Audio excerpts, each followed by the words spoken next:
आज के इस छोटे से वीडियो में हम एक उदाहरण के द्वारा यह बतलाने का, दिखलाने का प्रयास करेंगे कि जन्म कुंडली में विदेश भ्रमण का योग तो है, लेकिन वहाँ अस्थायी निवास का योग नहीं बन पाया।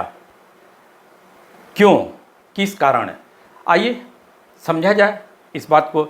एक कुंडली आपके स्क्रीन पर दी जा रही है। उदाहरण के लिए तुला लगन में जन्म लेने वाले जातक की कुंडली आपके स्क्रीन पर दी गई है। तुला लगन के स्वामी शुक्र होते हैं। शुक्र जन्म कुंडली के 6ठे भाव में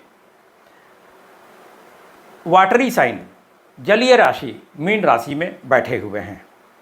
साथ में उस जलीय राशि मीन राशि के स्वामी बृहस्पति भी हैं, केतु भी हैं। फिर इस जन्म कुंडली के 9वें भाव का स्वामी बुध है। जहाँ नंबर 3 लिखा है वह जन्म कुंडली का 9वां भाव है। फिर 12वें भाव का भी स्वामी बुध ही है, जो कि जन्म कुंडली के 7वें भाव में, जहाँ नंबर 1 लिखा है वह जन्म कुंडली का 7वां भाव है, 7वें भाव में बैठा हुआ है। साथ में सूर्य भी अपनी उच्च की राशि में है, मेष राशि में। मंगल भी स्वराशि मेष में है। तो 12वें भाव जहाँ नंबर 6 लिखा है, राहु बैठे हुए हैं, वो उस 12वें भाव का स्वामी और 9वें भाव का स्वामी बुध कुंडली के 7वें भाव में आकर के बैठ गया है। तो यह विदेश भ्रमण का योग तो बना दिया इस कुंडली में। फिर इस जातक का जन्म जो है वह सूर्य की महादशा में हुआ।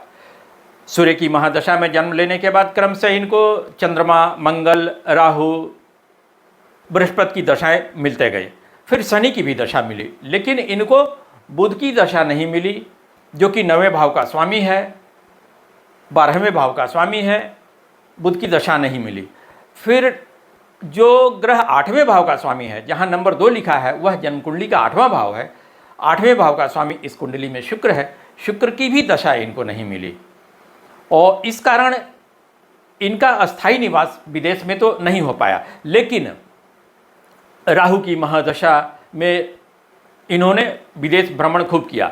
राहु जन्म कुंडली के 12वें भाव में बैठे हुए हैं। 12वां भाव भी विदेश यात्रा का, फॉरेन ट्रेवल का योग बनाता है।